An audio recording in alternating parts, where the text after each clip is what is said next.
So why don't we begin? Welcome. I'm Rabbi Micah Streifer, and I'm the director of La Asok. It is a pleasure to be able to study with all of you, both those of you who have been part of our programming before and those of you who are new to La Asok today. This Tikvah Through Text program is an opportunity to get together and find hope. Hope in dark times, hope through our texts, hope through the traditional central Jewish act of study. I'm really excited and pleased to be able to welcome our teacher for this week, Rabbi Audrey Korotkin. Rabbi Korotkin is the rabbi at Temple Beth Israel in Altoona, Pennsylvania. And she's a wonderful teacher, a very learned rabbi. And I'm just going to turn things right over to Rabbi Korotkin. If you have comments or thoughts or questions throughout the presentation, we'll invite you to use the raise hand function, which is in your reactions key or button at the bottom of your screen. You can also try waving at us like this, and we'll probably see you. Looking forward to some learning, looking forward to a great discussion. And before we begin, I'll just invite everyone, please put your name and your location into the chat. And I'll turn it over now to Rabbi Audrey Korotkin. Thank you so much. And I want to thank Rabbi Streifer for this opportunity. I want to give a shout out to everybody from the Altoona community who's here today, including my husband, Don, who you will see has the Beagle bomb behind him. Andy Gurman is here, Annette Nagel is here, Bill Wallen is here. So I want to thank everybody from our community for supporting La Asok. I am going to do a share screen with you today because my focus today is Tikvah Through Talmud. I know that this particular program has not studied Talmud at this point. I think that's correct. And so I wanted to bring a little Talmud study in. Can everybody see this? Give me a thumbs up. Awesome. So we're going to start with our blessing for sacred study. If everybody would join together. Baruch atah Adonai Eloheinu melech haolam asher kiddushanu b'mitzvotav v'tzivanu la'asok b'divrei Torah. I am going to use the words of Rabbi Jonathan Sacks of blessed memory, who I think really had a lot to say about hope in dark times. He was, as some of you know, the chief rabbi of the United Kingdom. He was a brilliant scholar and teacher. And so this will be a three-part lesson based on his teaching. Western civilization is the product of two cultures, ancient Greece and ancient Israel. The Greeks believed in fate. The future is determined by the past. The Jews believed in freedom. There is no evil decree that cannot be averted. The Greeks gave the world the concept of tragedy. Jews gave it the idea of hope. The whole of Judaism, though it would take a book to show it, is a set of laws and narratives designed to create in people, families, communities, and a nation habits that defeat despair. Judaism is the voice of hope in the conversation of mankind. And this is the phrase that I really want you to keep in mind today. Judaism is the voice of hope in the conversation of mankind. So what does the Talmud teach us about hope? The first section, the first piece of Talmud I want to look at is the idea that we are guided by freedom and not fate. Each of us chooses our own life path and nothing is preordained. So if you all can see this, okay, this comes from the Jerusalem Talmud for Brachot 9. Rabbi Yochanan said, "Who is it that has been connected? It is written, may choose. All living beings have the certitude that as long as a human is alive, he has hope. When he dies, his hope is lost. What is the reason? when an evil man dies, hope becomes lost. This actually quotes two pieces of text, Ecclesiastes, for he who is connected to all the living has something to look forward to. Even a live dog is better than a dead lion. And Proverbs 11:7, at death, the hopes of the wicked man are doomed, and the ambition of evil men comes to nothing. What I would draw your attention to here is this same idea that nothing is preordained. Deuteronomy calls on us to choose life and that we and our offspring may live peacefully in the land. By choosing life, we also choose hope for the future, not just for us, but for those who come after us. So we look at this world and not the next world to make our mark on life, to fulfill our obligations while we can. We never know the last day on earth, so we act as if each day is our last. So all living beings have the certitude that as long as a human is alive, he has hope.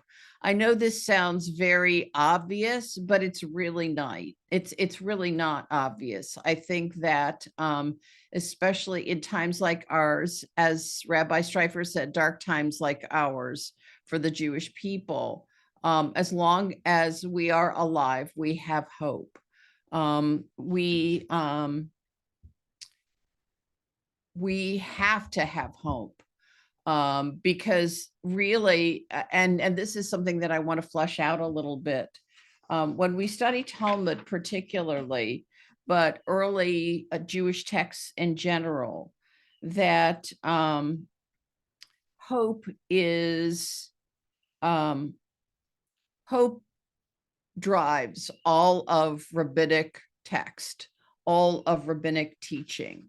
Hope is what the early rabbis had when they made their way out of Jerusalem and set up shop up north and created what we know of as Judaism today, as rabbinic Judaism today.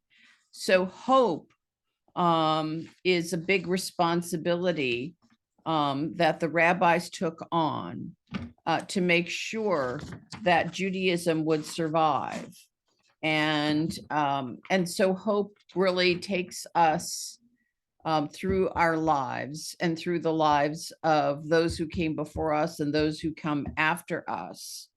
All of our prayers are really infused with the language of Torah and Talmud, and therefore with the language of hope. So I don't know, should we take questions? Okay. Sure. If there are questions or comments, you can raise hands now. Okay, Carol, if you want to unmute. I'm stuck on the comment of nothing is preordained. Could you reframe or say again what you had said? I may have missed something. Well, this was taken from the teaching of Rabbi Sacks, to say that the Greeks believed in fate, that your future is determined by your past, but Judaism believes in freedom. In other words, looking toward the future, where you are nothing is preordained. Anything you can, in other words, you can repent and be forgiven for pretty much anything in this life. And so there is no despair where there is hope. Does that make sense at all?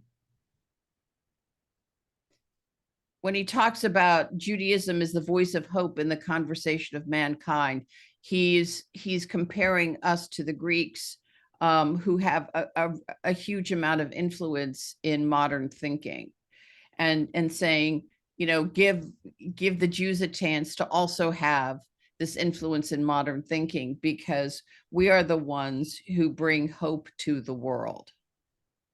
Thank you. Anybody else have hands up? It's hard for me to see here. Rabbi Korotkin, I see Susan Kaplan with her hand up. Okay, Susan? Thanks. I just have a comment that these quotes really kind of resonate. 2 days ago, an older gentleman, although I think he was only 80, in my synagogue died. And a month ago, well, first of all, he had been mourning his late wife for 17 years, very strongly. But secondly, he had fallen a month ago and broken his ankle. And I think he literally said he gave up the will to live, and he died a month later. Mm-hmm. So he had no hope. Obviously, he had no hope of, maybe he hoped that he would see his wife again in the afterlife. If he believed in that, I don't know. But when he gave up hope, he died. It's not unusual when you lose somebody you love, to sort of to feel that sense of loss, that like you will never have hope again. I totally understand what this person was going through. I always believe that as long as you're alive, you have to have hope for living, for doing, for contributing, whatever you can, not only for your life, but for everybody else's, to do what you can for others as well. And so that's where I find hope. It's very hard, when we think of those in Israel who have lost their loved ones, and in such a horrific way, it's easy to say there is no hope in the world. And yet we see that people are demanding action from their governments. Some of them are going back to their kibbutzim, trying to reclaim their lives. And they're the people with hope because they do believe in a future. When everything is as dim as it possibly could get, these are people who have hope for a future for themselves and for their families. So thank you for that. Anyone else reflecting on? So let me go ahead and move to the next piece here. The narrative of hope. We looked at the idea of hope, but I want to talk about the narrative of hope as he identified it. And I want to talk about a narrative here about what we think about hope in sort of everyday language. The students of Rabbi Yochanan ben Zakkai said to him, "Our teacher, bless us." He said to them, "May it be his will that the fear of heaven shall be upon you like the fear of flesh and blood." His students were puzzled and said, to that point and not beyond, shouldn't one fear God more? And he said to them, would that a person achieve that level of fear? Know that when one commits a transgression, he says to himself, I hope that no man will see me. If one is as concerned about avoiding shame before God as he is before man, he will never sin. In the narrative of hope, Rabbi Sacks talks about Judaism being composed of narratives that create people, families, communities, and a nation. And I think that speaks to this here. How do we define hope? Is it hope that somebody doesn't see you? Is it hope that people can be conned by what we say and not what we do? We kind of have to acknowledge that there are, if you remember the 2 sets of the tablets, there are mitzvot between us and God and mitzvot between us and other human beings, and they balance each other out and they inform one another. So if we don't respect what people think of us and what we do, then how can we expect God to do the same? Our families and our communities and our nation rely on understanding that we see each other as God sees us, and we judge each other as God judges us. there's this balance between the first 5 commandments and the second 5 commandments, that you're always looking to God, but you're also looking to your fellow human beings, not hiding yourself. Like, I hope nobody saw me steal that. I hope nobody saw me break the law, or, or run the red light, or harm somebody in some way. But by doing that, you're really hiding from God as well. And as the rabbis teach, nobody can hide from God, and therefore nobody can really hide from other people. Any thoughts about this, Micah? Yeah, I'm really interested in the way that this works together with the last teaching, because the teaching here is, I think, about ethics, right? That what Yes. we do matters, regardless of whether people know what we're doing. What you do matters because it's how you act. And then the first teaching was, and no matter what, there's always the capacity for tshuva. So the Yes. hope, it seems to me, comes from the fact that, number one, we have the capacity to care about our actions, regardless of whether other people know about them.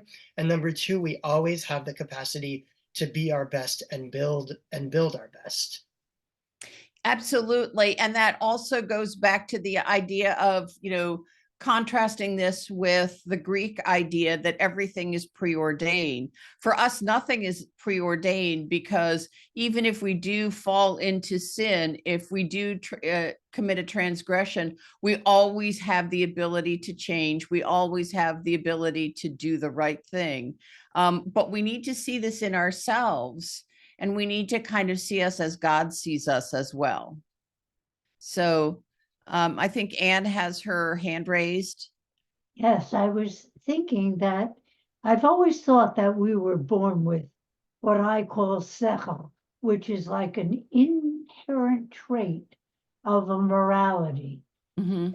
It helps to guide us. And I was wondering how all that might fit in. Well, I think that is, we have these conflicting inborn traits. We kind of off the cuff call them, the evil inclination and the good inclination, but that doesn't really define them very well. The evil inclination can produce something good. The good inclination can hold us back. So we have these kind of battling within us, but we also have the ability to sort of choose our path that's right for us. And somehow I think you're right. Somehow I think we know what the right path is. We just sometimes make mistakes and do the wrong things and don't take that path. But yes, I think that we are inclined to do, in understanding Torah, we understand what God ideally wants us to do, but God lets us choose one way or the other. Carrie? Yeah, thank you. This might be kind of tangential, but I love the song Hatikva, and I teach religious school, and I always teach my kids to sing Hatikva. But I kind of get the impression from some of my fellows that it's not very fashionable to sing Hatikva. Maybe it's too Zionist, too political, too Eurocentric, and I just wonder what has happened that I'm not in touch with that song being in favor. And in our congregation, we sing Hatikva now at the end of every service. And we do that intentionally, because the hope is that we will stay together as a people. We will support each other as we support the world around us. But it may not be in sync with some people's thinking, but I know in our congregation, and I'm not saying all small congregations, because we have a great we have people, it's purple, we have red and blue people in our community, like everybody does. But I think that's one thing that we can agree on, is that we have to be the hope of Israel, the state of Israel, the people of Israel, the Israel around the world. We have to be the hope. And, you say, You say that, you sing that, because this is something that that draws all of Israel together. So yeah, this is, this is the narrative of hope. I think the singing Hatikva is the narrative of hope. If I can interrupt you for just 1 second, just to let you know that Carrie, in one of our previous Tikvah Through text sessions, we studied Hatikva as a study text. And so I'm going to put into the chat the YouTube link for that session. So if you're interested in learning more about Hatikva, it's worth going back to watch that session as well to really specifically think about that text. So I want to move on to part 3 of our 3-part text today. And that is the voice of hope, what we bring to humankind. Rabbi Sacks teaches that Judaism is the voice of hope in the conversation of mankind. I think this is one of my favorite sayings of his. And I think that it's really important to understand where Judaism stands and where Judaism is important for all of humanity. We know the conversations these days can be angry and ugly. And I think we naturally shy away from confrontations with other people. But what we seek right now is respectful discussion so that people understand and appreciate and respect our positions. They may not agree with it, but we can insist that they understand and acknowledge it. And so I would like to share one more text with you. And this is from the Babylonian Talmud. Rabbi Chama, son of Rabbi Hanina, said, "A person who prayed and saw that he was not answered should pray again. As it is stated, hope in the Lord, strengthen yourself, let your heart take courage and hope in the Lord." One should turn to God with hope, and if necessary, turn to God again with hope. Connected to the emphasis on the need to bolster one's effort in prayer, the Gemara notes that the sages taught in a Braita, 4 things require bolstering, that is, a constant effort to improve. And they are Torah, good deeds, prayer, and derech eretz. I think it's really interesting that derech eretz is added here, and I wanted to talk about that a little bit. In Pirkei Avot, Rabbi Shimon the Righteous used to say, the world stands on 3 things, on Torah, Avodah, and Gemilut Chasadim. The Torah, the temple service, and acts of piety. Here we have Torah, good deeds, prayer, and derech eretz. They add derech eretz in here, and I think for a very good reason.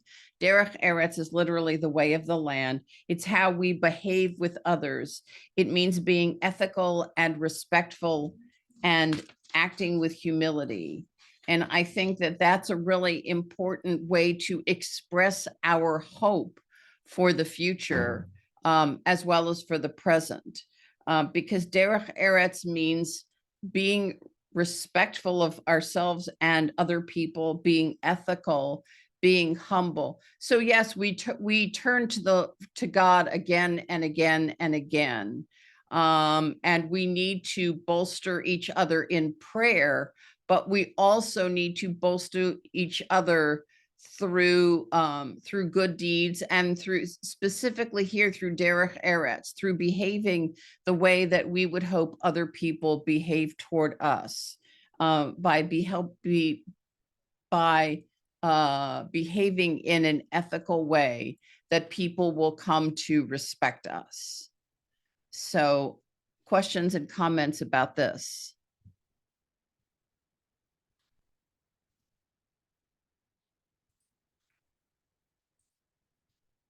This idea of, pray and pray again is kind of, I think it's kind of difficult in our dark days to say, well, just hope in the Lord and God, it's not that God provides, it's that God provides us guidance.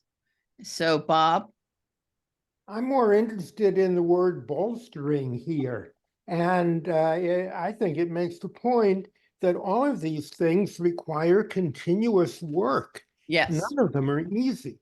And this is all part of the challenge of our lives and what's going on right now. That was the impetus for this, these get-togethers, is just another added layer of stuff that challenge us to deal with them. And I think that's what really connects all of this to the idea of hope, because it's hope in God, but it's also hope in ourselves and in each other.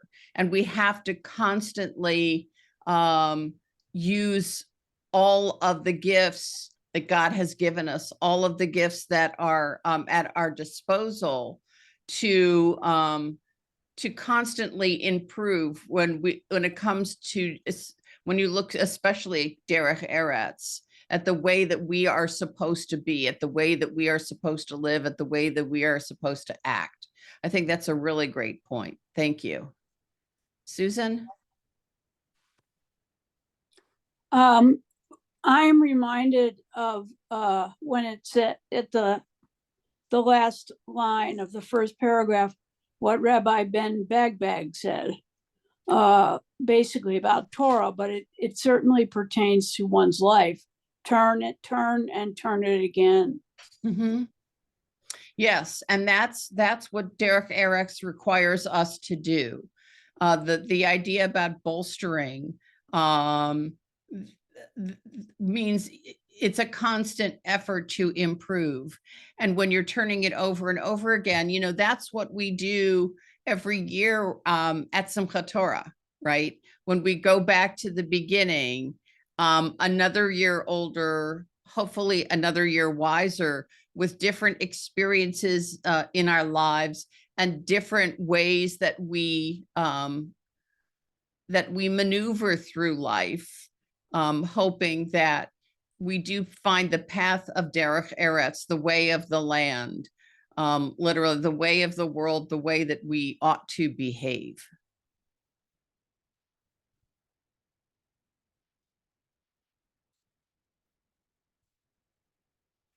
So I want to conclude with another quotation from this essay that I found from Rabbi Sacks, which I think that especially at the end of it, kind of encapsulates what I wanted to do by bringing these sections from Talmud together today. Judaism is a religion of details, but we miss the point if we do not sometimes step back and see the larger picture. To be a Jew is to be an agent of hope in a world serially threatened by despair. Every ritual, every mitzvah, every syllable of the Jewish story, every element of Jewish law is a protest against escapism, resignation, or the blind acceptance of fate. Judaism is a sustained struggle, the greatest ever known, against the world that is in the name of the world could be, should be, but is not yet. There is no more challenging vocation. Throughout history, when human beings have sought hope, they have found it in Jewish history. Judaism is the religion and Israel the home of hope. I think this is a wonderful place to end. And I think it's really true that throughout history, when human beings have sought hope, they have found it in the Jewish story.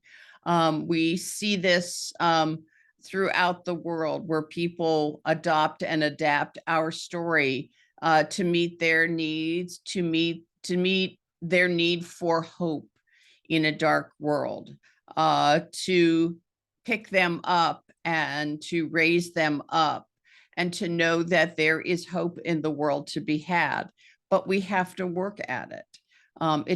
It's not necessarily a gift to us. It's something that comes to us through hard work. And so, yes, there is hope in the world. But what you find in the Jewish story is that we work at it every single day of our lives. So Rabbi Streifer and anybody else who has any final words on this? As we come to the end of our time, I just want to say thank you to Rabbi Korotkin for this really hopeful teaching, no pun intended, but this really wonderful teaching about how hope plays into our tradition. Thanks to everyone for being here. Next week, we will study with Rabbi Sarah Berman of Central Synagogue in New York.